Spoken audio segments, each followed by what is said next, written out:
Okay, y'all. So I had to come back to this because yesterday I realized halfway through I was not uploading videos at the rate that they should have been because I live in a really bad service area and things just were not going well with uploading the short videos. So I figured it'd be a good idea to come here and just streamline it and we can get those short things figured out later. Maybe if somebody knows what I need to do to reorganize that, you can tell me in the comments. I might just have to delete them and re-upload them. I'm not sure. I'll figure it out. But anyways, so I think it's helpful to kind of go back and just let me start from the beginning because that's where it's going to make the most sense instead of trying to follow 60-second clips of all of this going on. So June 21st was when our truck officially went down, and it literally just, we drove it the day before, the night before actually, parked it, went to go start it for church the next morning, wouldn't start. It was trying to turn over. It was like it wasn't getting fuel, and it just wasn't it wouldn't turn over. It wouldn't crank. But anyways, so went the whole week trying to find a mechanic, asking people, reaching out. Hey, does anybody know? Friends, we were really having a hard time because we do live in a rather remote area, which I actually very much so love, by the way, so no worries here. But when things like this come up and you're new to an area, it does make it a little bit harder to find people that are trustworthy to help you work on your vehicle. So I went to the community Facebook page. And on the community Facebook page said, hey, here's what's going on. Can anybody help me? Could they come check it out? And then this gentleman responded with, hey, I can come check it out. This is my company name. Here's my phone number. Give me a call and I'll let you know when I can come by. So, okay, cool. Sounds good. So I sent him a text and I had never heard back. And it dawned on me that it could have been a landline because he said it was a business. And when I went on his page, I had seen a few of his previous works. More on that later. And so I just assumed that since I wasn't his friend, I wasn't able to see all of the things that he had posted in regards to working on trucks. Fair, right?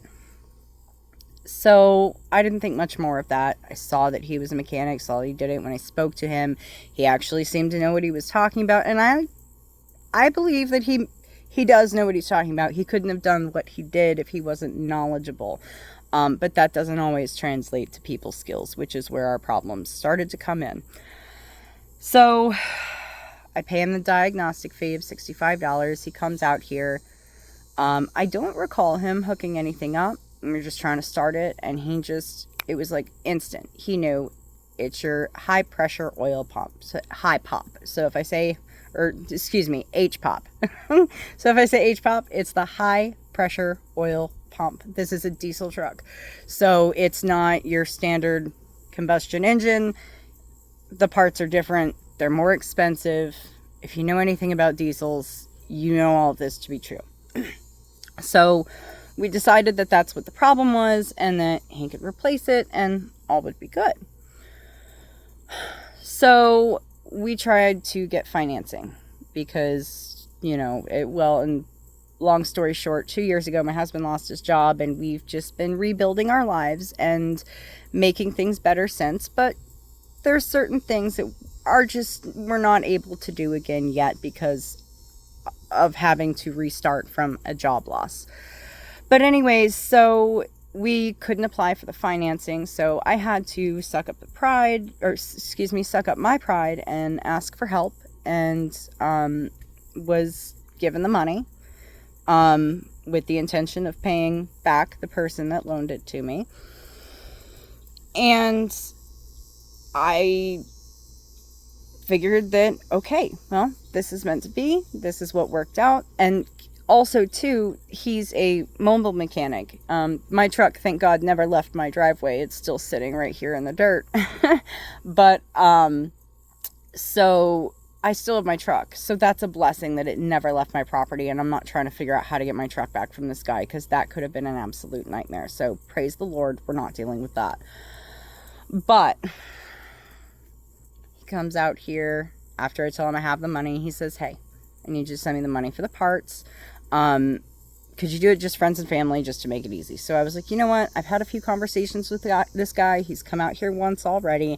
He seems rather trustworthy. So yeah, I'll do it. I'll pay the fees so that I can just get my truck fixed. That's fine. And as a mobile mechanic, you wouldn't normally keep parts, especially expensive parts for a diesel truck that you may or may not work on, because it's an '04.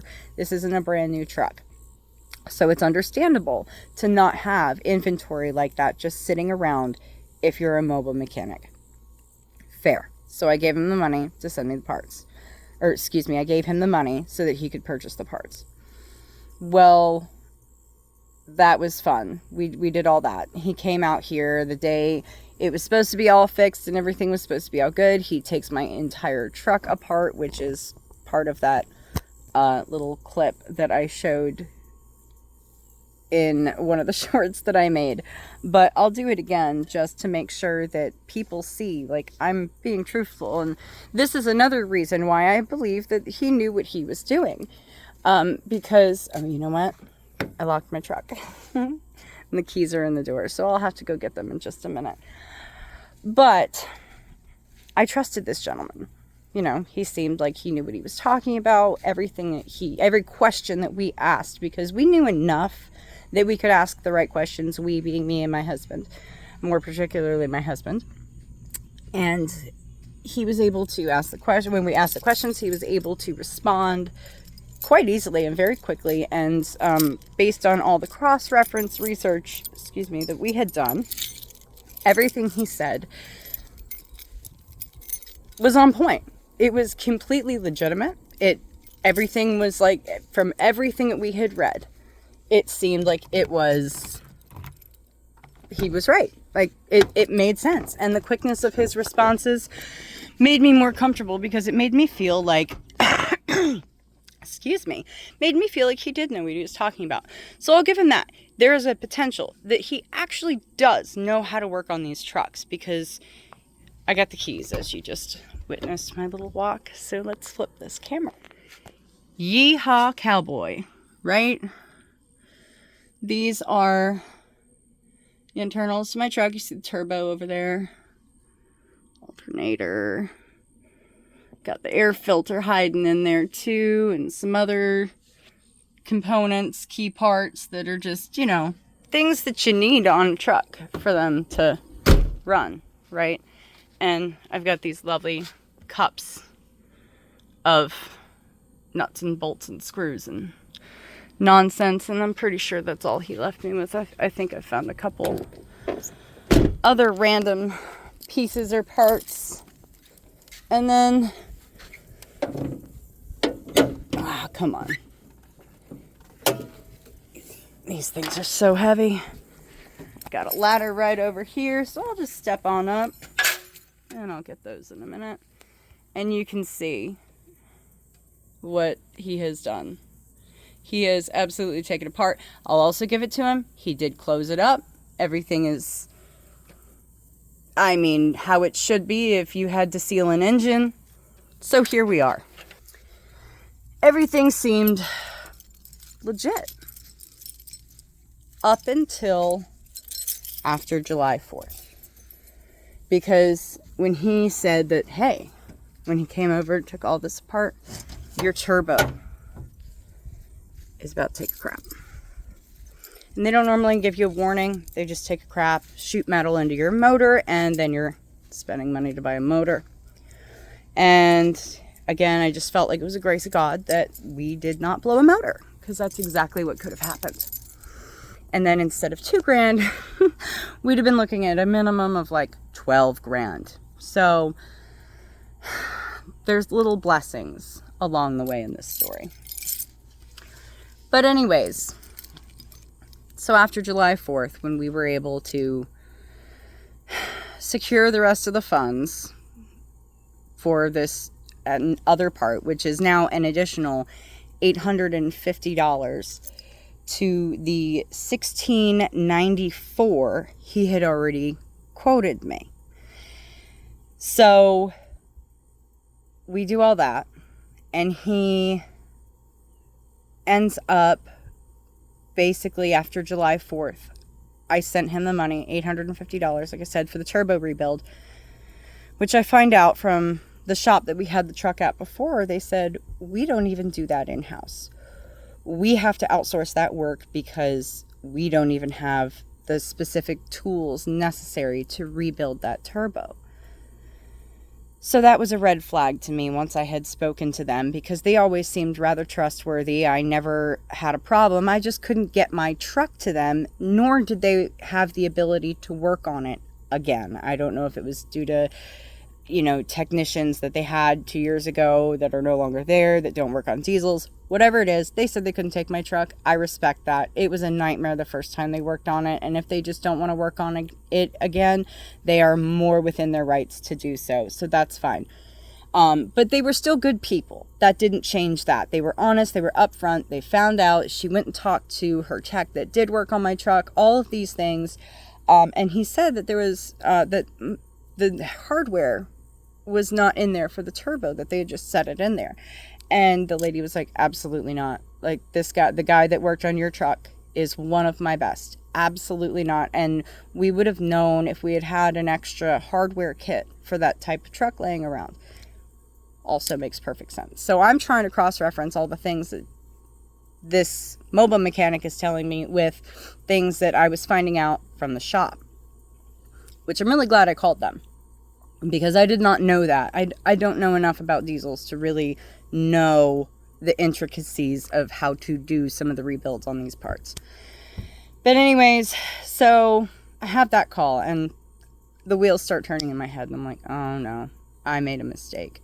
Because the day that he came, before 4th of July, and when he broke the truck down and did all this stuff, I felt bad that the job was not done. So, yes, I know I'm stupid. We can talk about this later. I went ahead and paid him for the rest of the job, $700 in cash, because I didn't have change, and neither did he. So he still owed me $6 in change, regardless. Or $6 somewhere. He owed me $6 for that, for just the fact that he quoted me $694. He didn't quote, or $1694. He didn't quote me $1,700.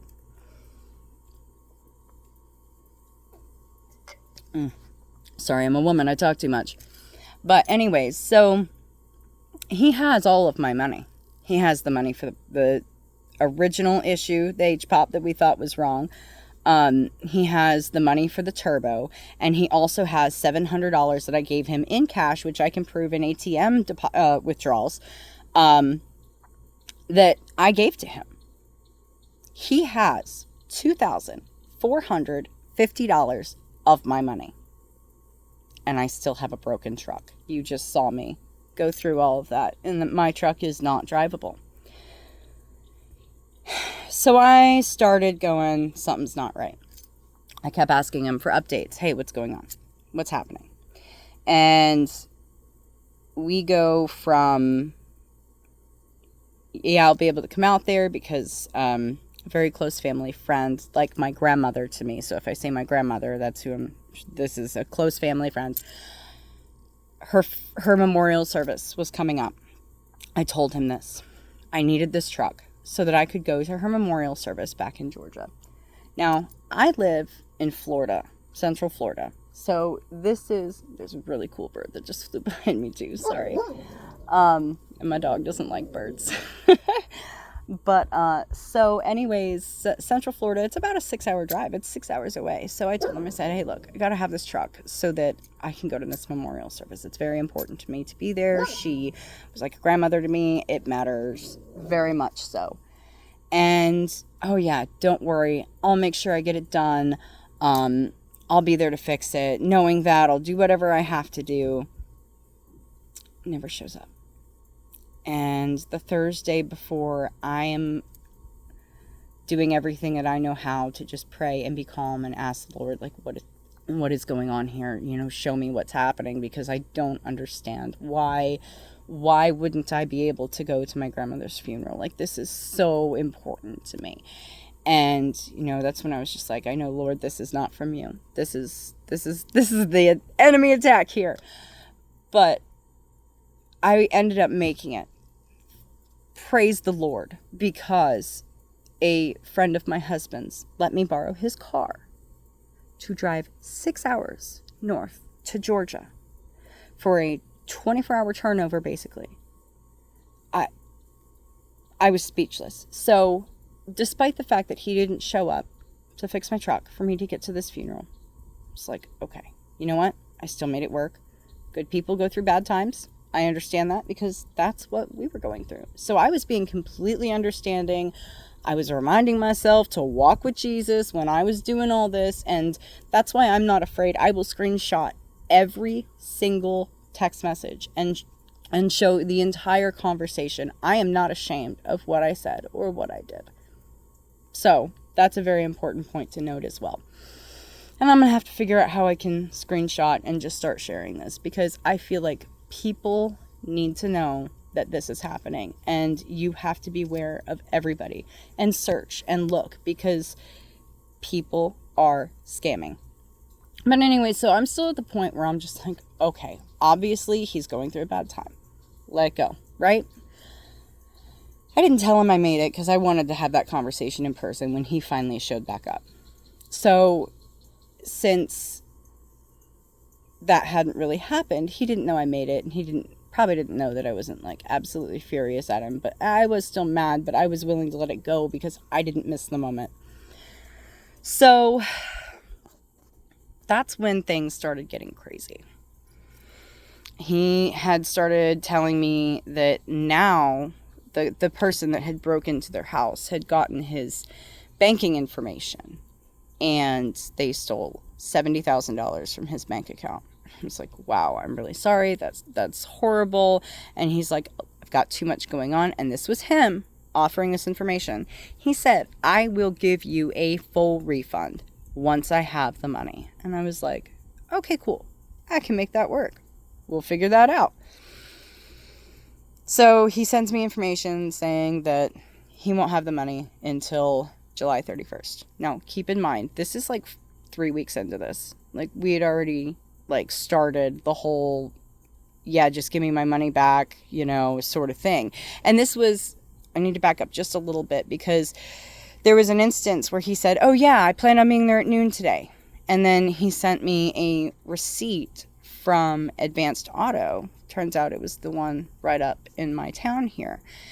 And said that, oh, I'd called in the parts, but they said they never ordered them, blah, blah, blah. And, whatever. Okay, sure. Get the parts, get over here, fix my truck.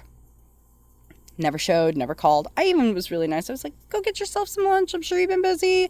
Get the parts. Come on over. I'm here. I have nowhere to go. I have no truck. I have 3 children. I have no truck. I have nowhere to go. I'm here. Come fix my truck. You have my money. Come fix my truck. But keep in mind, I'm not blowing up his phone. I am not sending obscene amounts of text messages. And I also had told him up front that I expected communication, because that's what keeps me calm. And he was like, okay, no worries. Well, I should have worried. Here we are. I should have worried, because I am not getting the communication that I quite clearly said I needed up front. And it kept going. From him not getting those parts and never coming that day, to then everything with his bank and all that crazy. And then he said he would refund me the money in full. And then when I didn't notice the dates because I was sitting there panicking. And then when he said all that, I was like, okay, good. He's still an honest guy. I'm going to get my money back. Everything's going to be fine. Well, I'm here to tell you it's not fine.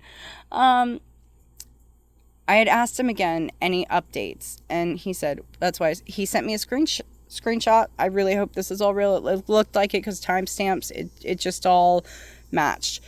But he sent me a screenshot of his bank information and was like, see, it says it's going to be available on the 31st. And I was like, okay, I didn't see that. sorry about that. But that was the next day. And I said, hey, look, and he even said that he would hold the money while, sorry, somebody's calling me. We're not answering right now. That I could hold my money again until he actually completed the work on my truck. So I'm still expecting my money back, right? Like, there has never been, okay, don't give me my money back. But I did say, hey, really, instead of having my money back, I'd really rather a fixed truck. So what does that look like for you? Okay, let me get everything together. And by Friday, I should be able to have everything together. Well, a hurricane Debbie, that just kind of came through, was the weekend that it was coming in. And all these parts, by the way, had been in the bed of the truck. He was like, they'll be fine. They can get wet. No big deal. I moved them to the back seat because we're not resting out parts here. It's been too much. But I had texted him that Friday and I said, okay, hey, just want to ask, should I move these parts inside or are they going to be okay? He was like, they'll be fine. I was like, I'm not listening to you. So I did what I should have just done anyways. But that was the last civil correspondence we had. I understood that he had other clients or customers or whatever it was going on, and I was trying to be patient, even though I had paid and I should be a priority. But when you pay, you're not a priority because they already have the money, so they're trying to get more money from somebody else now. That was where we were. So I'm starting to be like, at this point, suspicions are raising, but I keep going, no, it's okay. Just walk with Jesus. He's telling you the truth. He's being honest. There's no way that all this stuff could be a lie. There's no way. Well, Monday, the hurricane weather kind of runs through. It was really just like tropical storms. It wasn't so bad. Pretty good rain, wind. We had some trees kind of lean, but whoop-de-doo. Everything's fine. Yeah, you see my small trees standing behind me. Nothing happened. We're good. But, so I figured Monday, nothing would happen. Tuesday, weather in our area kind of cleared up, so it wasn't so bad. And then on Wednesday, because I had told him, okay, when you're ready, let me know the day before, because in order to get to my property, you have to cross somebody else's property. And there is a gate on that property that we do not leave unlocked because it's not our property, and out of respect, we don't leave that gate unlocked. So I told him, let me know the day before so my husband can leave it unlocked the next morning so that you can get in. Because I'm figuring he's going to fix my truck and then, cool. I'll be able to go in and out my own gate. I can lock it again after that. So Wednesday evening comes and he doesn't respond. It's like, hey, just wanted to see what was going on because school starts next week and I really need my truck back. Nothing. Thursday, hey man, I really need to know what's going on. Nothing. Friday. This is when I started to send multiple messages and needing information. You've got to talk to me. I need you to tell me what's going on. And I'm not going to give out all the details of how this played out because this is still an ongoing saga, like I've said, so I don't want to give away any of my tactics. But I started realizing that he was seeing my messages come through, and then also that he was ignoring them too. That what I did, I found out that he was ignoring my messages. So, basically, I just was blowing up his phone with text messages, not phone calls, text messages. Started reaching out to the Facebook page, started reaching out to his supposed wife. I say supposed just because the name is different. I don't even know. I did find a marriage record for them, so I'm assuming they are married, but I don't even know what's going on anymore. So I'm doing everything I can Friday to get in touch with him, figure out what's going on, what is happening here? Because I have no response. For a whole week, this guy has told me nothing. So later on in the afternoon, he says that he is at the burn unit in the hospital with his child. Wow, that's really horrible. I am so sorry to hear that. Like, and I'm just like, I need my money back, though. Can you just send it back to me via PayPal? Which is how I sent the two for the parts. And remember, this, I gave him $700 in cash out of this $2,450. So, and most everything else was done via PayPal. So I was like, just send it back to me via PayPal. He was like, I can't.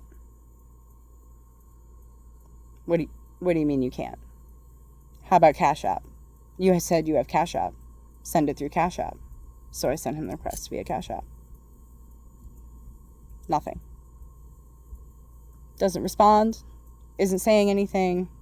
And I'm like, okay, well, oops, hello, spider. Not saying anything, not responding. And it's basically telling me that he can't send me my money back the way that I sent it to him. So I'm like, okay, well, he told me that the bank wasn't linked to it or whatever. You can look all that stuff up on online banking. Not stupid. But anyway, so he said that he would have to go home tomorrow and get all that information. Or that he would have to go home. When he got home, he could get all that information. So I asked him, I said, okay, well, when are you going to be home? Tomorrow. And supposedly he only lives 15 minutes from me. So I said, okay, fantastic. On your way home, go to the bank, get a check, certified check, and I'll meet you wherever you would like, and you can hand me the check. And we'll call it good, and you can take this problem off your plate. Didn't hear anything else.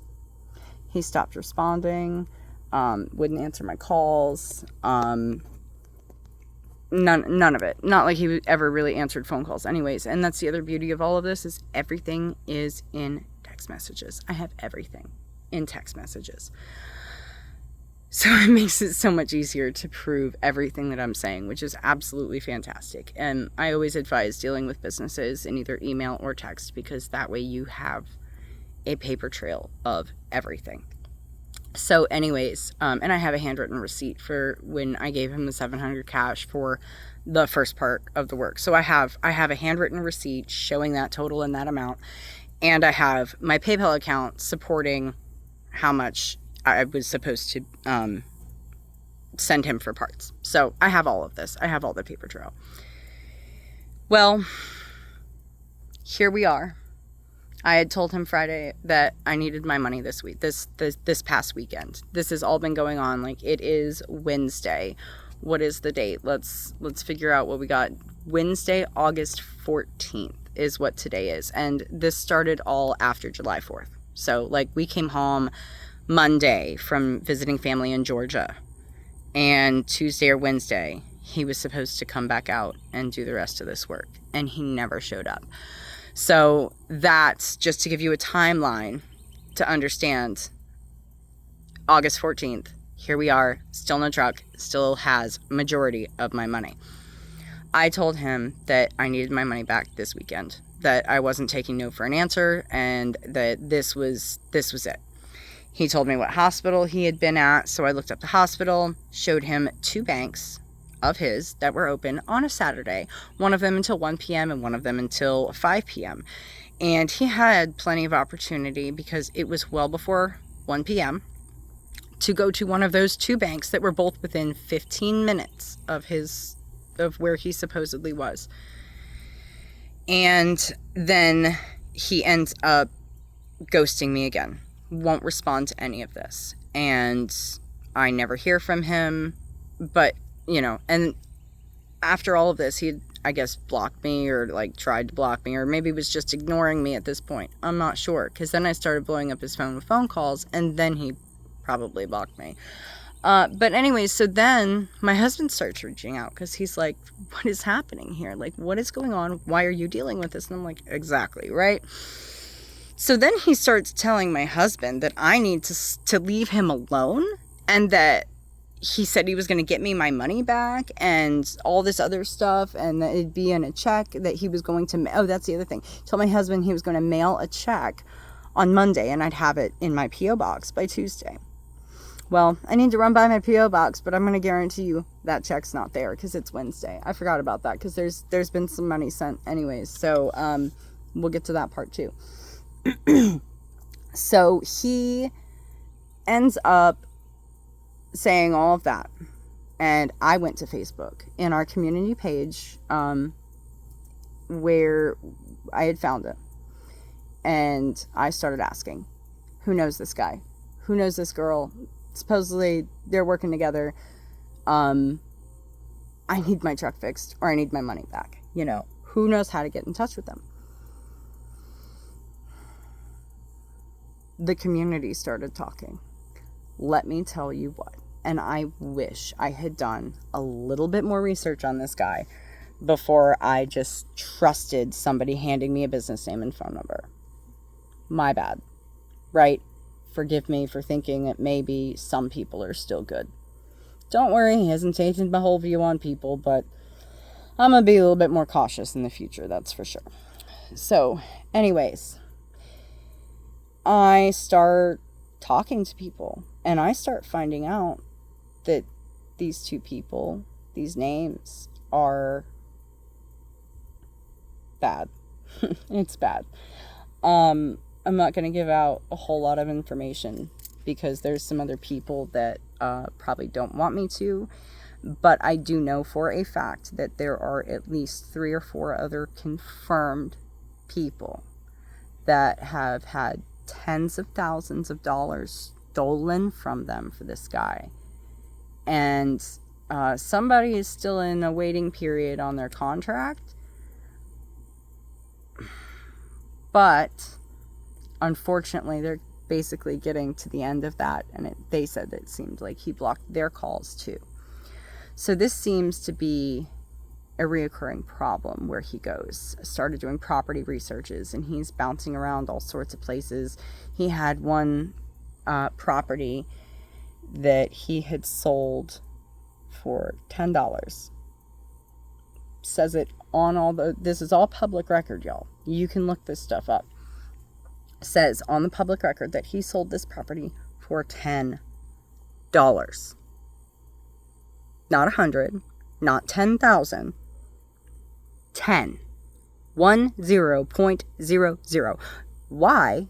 Why would somebody who is having money problems sell a property for $10? You know why? So a lien can't be placed against it. Because when you sell it to somebody else and it's no longer your asset, they can't go after it. Interesting. Well, found the address that they were supposed to be living at here in my town. Start looking up public records, start seeing what I can find. And it was funny because his son and my son, that's the other thing, he brought his kid. He brought his kid when he came here to work on my truck. So there were layers of, okay, well, he can't be that bad. He brought his kid. He knows what he's talking about. He can't be that bad. He can't be that bad. Good. And I'm still not even saying they're bad people. They made a bad decision. That's what's happened here. They have made a string of bad decisions. And unfortunately, this is when it's going to catch up with them because I'm not going to walk away from $2,450. If nothing else, I am going to get my money's worth. But anyways, so here we are. I had spent the weekend on Facebook doing all this discovery thing, and lo and behold, after denying all of my requests for money on PayPal or on Cash App or where, trying to get in touch with them, trying to speak to people that knew them. I even spoke to the auto shop in town that was very revealing with some information, only because I had a receipt. Although I was like, hey, can you just tell me what happened with this? Because my husband and I need to try to figure out how to get our truck fixed. And they were like, okay, yeah, let me look up the receipt. And they basically were just kind of telling us about the parts and everything. Good people, but I didn't want to get them involved in my drama. Anyways, so found out a lot of information there, found out that he was using a company's name for a discount, which, cool. I ended up calling them because when I was told that it was, oh, did you know this name was on the account? I was like, I did not. Oh, that's interesting. Let me give them a call and let me just see if they have more information. Well, they had more information. And he was very kind, and I told him what was going on, and he said that he knew the guy and that, you know, he owed him money as well. But he wasn't too worried about it, and I was just kind of like, well, I'm glad to hear that. I was concerned that he was using your account, wanted to make sure that you weren't getting ripped off for parts, because there's a potential that a card could have been attached to that account, and if you are a previous employee, you may have had the right information. I didn't know. So I was just letting this guy know, and he was like, yeah, no, he's allowed to do that. I told him if it helps him get money off parts here and there, like, you're welcome to use my name. And I was like, wow, that's very kind of you, you know, I'm sorry that I'm calling you and getting you involved in all this. You have nothing to do with this. This isn't your fault. I am so sorry. And my phone service started getting spotty because I was driving back home. So, also in all of this, on Monday, I had called the police department because I was going to file a report and talk to them. And the police department was like, well, this is a civil matter. You really need to take it to the courts. And I was like, so I can't even report that this man has walked off with thousands of dollars from me, and I can prove that I can't prove, but all these other people can allegedly prove that he has done the same to them. How is this not a crime? So it's just not. There's nothing we can do. I'm so sorry. So I found out what I could do. I ended up contacting the sheriff of my county. I wrote a very well-penned letter explaining to him our problem out here in the community with these particular individuals, and that we all have, you know, allegedly information that would prove our stories to be true, and that this guy just keeps walking away and bouncing from property to property. Oh, and that was the other thing. He has no record of owning the property that he's supposedly staying in. And his kid told my kid, when they were all playing together when he was working on my truck, that they found an abandoned trailer and were fixing it up.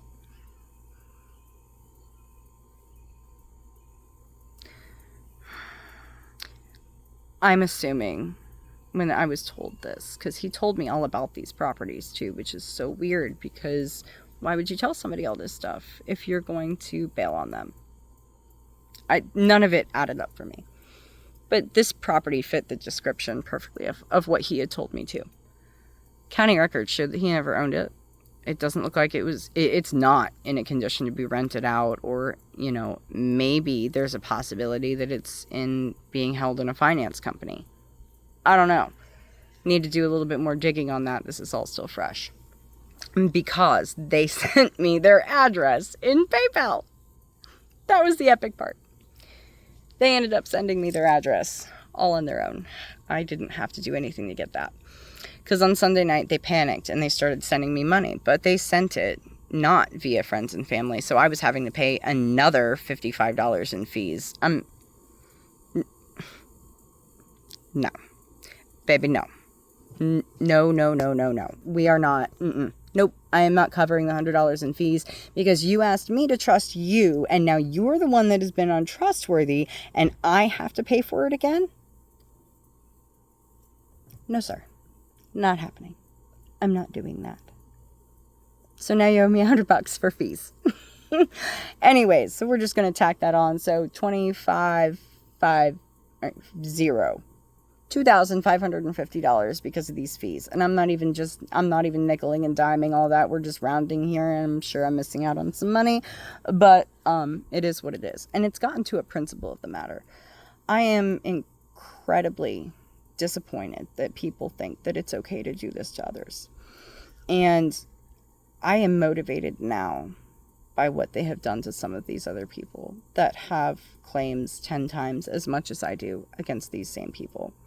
And it seems like our police department's hands are tied and doesn't have a way to help us. Now, I will say that I am in contact with the sheriff of my county. And I actually received a response back from his like direct assistant. So I've got their attention, and now I've got yours. At this point in time, this is an ongoing saga, so I'll post an update about this for sure. But people need to be aware. And once I am able to really figure all this out, if I get my money back, I will delete pictures and whatnot, and make sure that I make things right that way, because I'm not gonna let something stand on my page that is untrue and says that he still owes me money. If he makes it right, I'll make sure I make that known. But I won't even consider removing any of this. And if I don't end up getting some type of contact back in a civil manner from him by the end of the week, I will be releasing his name in these YouTube. I might do a short. I don't know. Might just be fun. I will put them on blast, because people need to know that this is happening, and people need to beware, and I will make sure that I hashtag them, because when they search their names, I want this to come up, because it's not fair. They took somebody's retirement fund. It's not fair. You don't get to do this to people without repercussions, and unfortunately they picked the wrong one this time. I am all for justice, and I want to also make sure that it is known. I wish no ill upon these people. I don't want anything to happen to them. It sounds like if any of this stuff is true, they are already going through a hard time, and they do not need life to be harder, and they have kids. I don't want children's safety being put at risk either, which is why I haven't really told you where exactly we are, but you can find me and find out. I'm not hard to find, because I'm not pissing people off in the world. But I don't want anything to happen to these people. And any time that I speak about going after them, I want to make sure it's very clear that I mean completely within the confines of the law. I will not do anything that breaks the law to find or to get my money back from these people. I'm a law-abiding citizen. I am not going to be breaking the law. So if anything happens to them, it's not me. I didn't do it.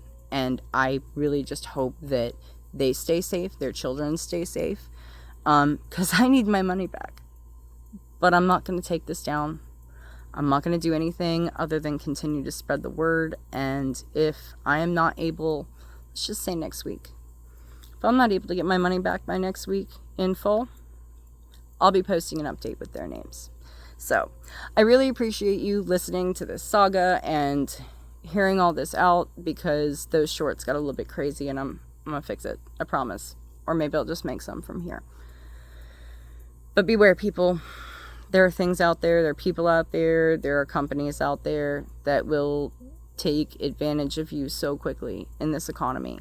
And if you are not like me, I am a stay-at-home mom. I have all the time in the world. And now that I don't have a truck, I don't have anywhere to be. So I have nothing better to do than get my money back. And not everybody has that advantage. So please be aware, stay vigilant.